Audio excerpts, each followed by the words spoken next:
Thanks, Eric, David, ladies and gentlemen. Let me allow myself a couple of gratuitous introductory comments before I try and address the subject. The first one is I was actually delighted when Eric called me. I don't know that speaking at the Whitlam Institute was on my bucket list of things that I had to do before I died, but one of my real hobbies, what do you want to call them, my real complaints about Australia is that we're essentially incapable of having sensible public policy discussion on almost anything, and that we fall almost within a 1 hour news cycle into Liberal versus Labor or left versus right. And I think it really is a national tragedy that unlike other countries where there are more, let's call them think tanks, we seem to be incapable of having what you might call a centre-left institute like this one have sensible debates involving people who might be centre-right. So I was delighted in principle and indeed with the subject in particular. The other gratuitous introductory remark is that I've always thought Tasmania's been very lucky with its leaders, and perhaps in the spirit of my first comment, with its Labor leaders. I used to think in the 1980s that Michael Field, I was pretty arrogant, probably still am, pretty arrogant as an opposition leader, and I used to say that I thought most of the opposition leaders around in the 1980s when I was traversing that difficult path were pretty hopeless. And someone said to me, who's the best opposition leader amongst your colleagues? And I said, Michael Field. And he was also, I thought, a very good Premier. And I think it is generally true that Tasmania, maybe because of its size and you can get your hands around it, does seem to produce more public policy innovation, also has more public policy problems because of obvious reasons. So I'm delighted to be here, and to sort of segue into the subject, let me make the point up front, which is that I agreed with almost everything David said, and that I do think educational reform is one of those subjects where it is a lot easier for the centre-left to make reforms than it is for the centre-right. And that's for many of the reasons that in fact David was alluding to and I'll allude to, which essentially go around the various stakeholders and particularly the educational unions who do tend to be mostly within the Labor Party purview, and certainly in New South Wales large part of such membership as remains in the Labor Party are in fact members of the Teachers' Federation. So I do think the evidence of David's time, of the Pike reforms in Victoria, and indeed of the Gillard reforms federally when she was Education Minister, and I tend to support a great majority of all of those, they have come from Labor ministers for education. And I think it is the case that certain subject areas are more susceptible to having reform led by left of centre, and others are more susceptible to having reform led by the right of centre. So I think it is the case that much of the reform attempts in education that have been successful, if controversial, have come when there's been Labor administrations. So let me come to the subject. Well, firstly, I agree that educational reform is difficult. It is not an Australian phenomenon, it's a worldwide phenomenon. It's clearly, if you look at all the Western countries, I'm not familiar with the rest of the world, it is fair to say that, broadly speaking, you would find people who've attempted educational reform in the United States, in Canada, and in the United Kingdom and some of the European countries, they'd all find a lot in David's remarks that they could relate to. So it isn't a peculiarly Australian phenomenon. It is probably a little endemic to the nature of the profession and the nature of the unions, but do show some real similarities, whether they're in New York City or Hobart. So it is hard. Why is it hard? Well, firstly, I think perhaps one of the few things that David said that I mightn't have agreed with, I don't know that there is a public perception or a public acknowledgement of the need for change. It's perfectly obvious if you want to have significant reform in anything, it's a lot easier, especially if you're a politician, but it's a lot easier if there is a perceived need for change. Now, usually in any state, any place at any time, people think there's a need for change in hospitals because people have unreasonably high expectations and people die in hospitals, and there's always a perceived need for improvement in the healthcare system, and there are various other areas where that applies depending on people's personal predilections. I don't know that that the public, broadly taken as a broad, really thinks that education reform, the change in education, systemic, structural, cultural reform, sort of things David's talking about, I'm not sure whether there is a broadly based, deeply felt view that there needs to be change. My suspicion is that there isn't. And I'll come back to why I think that's the case. Obviously, one of the reasons why reform is hard is that in this area, and to some extent in health, although I agree with David that the AMA has moved on as a union. In my time, 25 years ago, it was a classic union. It was a rent seeker. It had all the worst features of the education unions. It has improved, I think. I'm not involved. My impression is the AMA has moved a bit to a public interest view. It at least makes cogent arguments about the public interest as well as its industrial arguments. And there hasn't been that same maturing in Australia amongst the educational unions. So in education, reform clearly has been done to the profession rather than by the profession. And you only have to say that to see why that's difficult. If reform is done to the people who are actually delivering the service, who are the experts, are the main drivers, then it is going to be difficult because you're doing something to them rather than with them or by them. And I think that is a starting point as to why reform therefore is difficult. At the end of the day, it's about saying what is the public interest, and the public interest clearly has nothing to do with staffing formulas and how many holidays and what structure. It has to do with the end results that David was talking about in terms of the outcomes for children. Now, overwhelmingly, that's the bottom line. Yet so much of the educational debate, including in the election campaign in New South Wales now, there are promises about more teachers here and more resources there. Thankfully not very large amounts by either party, but it's the usual trivial nonsense about, we're going to provide more resources than the other side. And that really is an irritatingly stupid debate. I mean, no doubt more is better, and no doubt if you had infinite funds you'd do better. Of course you would. But that's not the reality, and there is very little debate about outcomes and how you achieve better outcomes, other than the sort of very simplistic notion that if I can add an extra teacher or an extra dollar, that's better than not doing it. And that's a level of debate which you've got Buckleys of getting real reform. I don't know if it's possible to have the unions, or indeed the leading members of the profession, inside the tent.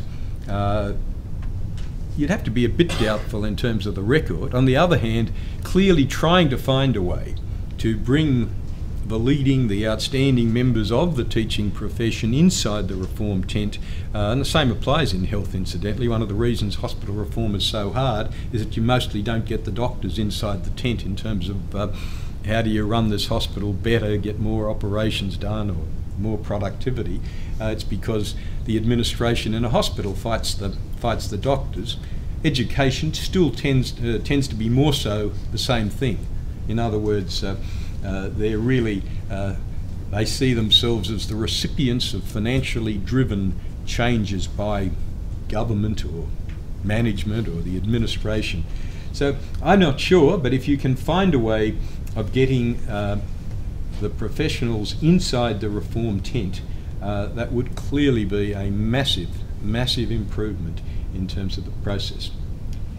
Unlike David, my scars have healed. I started having a go at education reform in 1988, and so that is a very long time ago.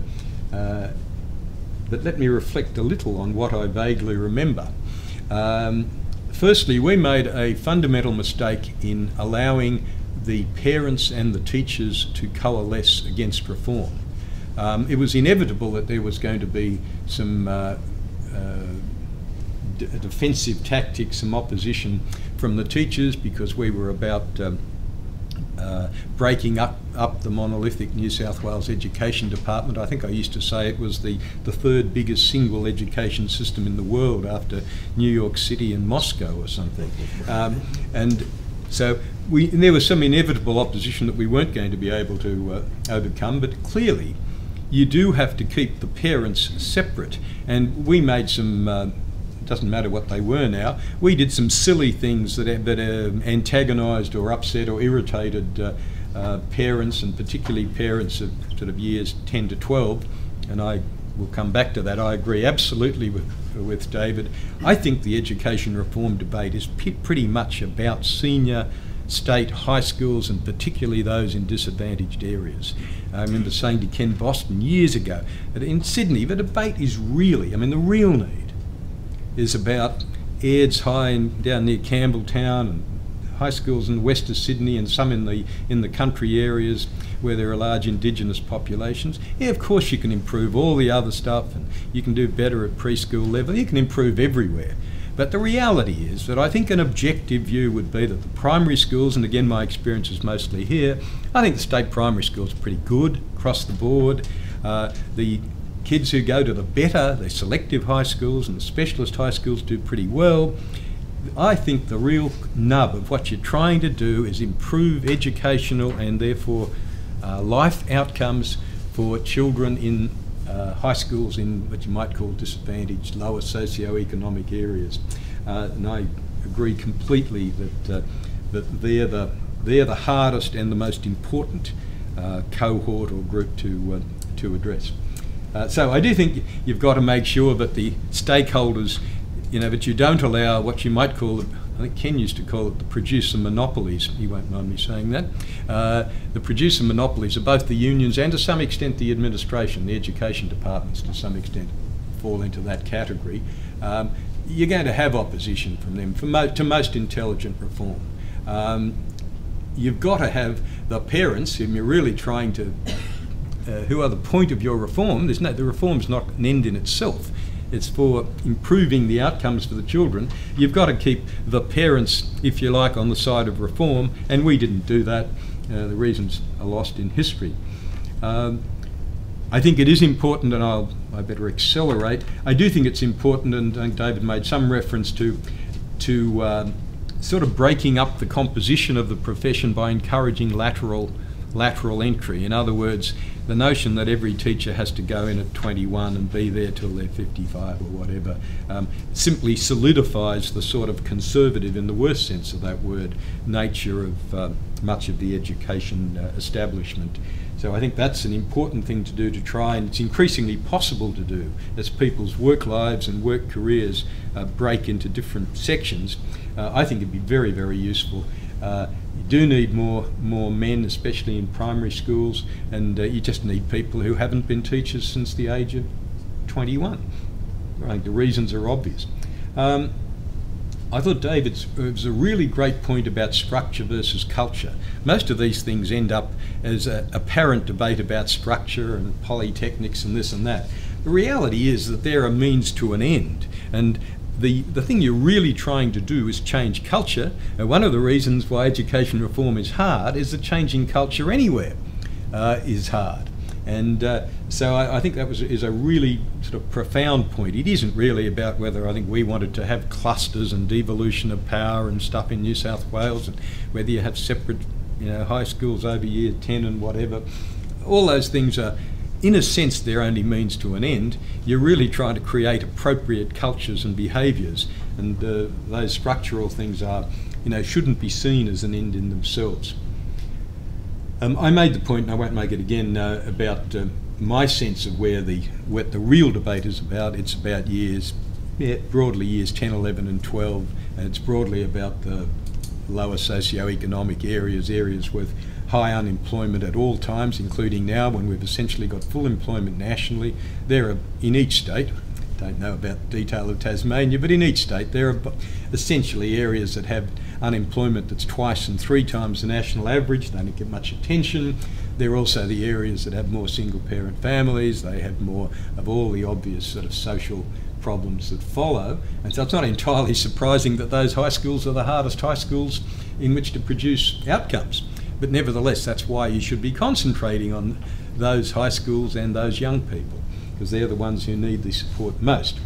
And just finally, and this is a sort of a throwback to my views of, and this wasn't in David's remarks, I remain convinced that we ought to look at the relationship between government and non-government schools, not in terms of funding, which my wife and Ken and David Gonski and others are pondering for the federal government.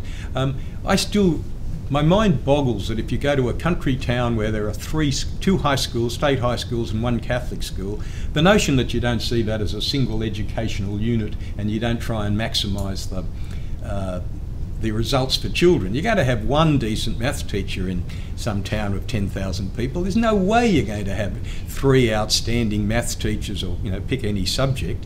And the notion that we're not able to say, well, forget the usual vested interests, we're going to have the one good teacher of X or outstanding teacher of X in this town, and we're going to provide the opportunity for that person to teach all the children in that town who happen to want to do that subject. And that's a small example. I do think the notion that you have these things and they're never the twain shall meet, and you have silly arguments about this inquiry, the Gonski inquiry, the public sector unions say, oh, it's shocking and they shouldn't get any money at all, which is sort of totally academic and not going to happen. You really ought to work out how you make the best use of our educational resource, which is both dollars and people. It's probably more people than dollars. And I think we fail egregiously, city and country, but more so country, to make the best use of the human resource that's in the education system. And that is because it's opposed, the inertia, the cultural antagonism, public versus private, is really the only reason why that doesn't happen. There's no rational reason why that doesn't happen. So I've, like a good ex-politician, probably exceeded my time, but I'm grateful for the invitation. I do think David's remarks were pretty much spot on, and I think it's excellent that the Whitlam Institute is trying to sort of kick-start the debate, because you won't get it by listening to the state or federal election campaigns.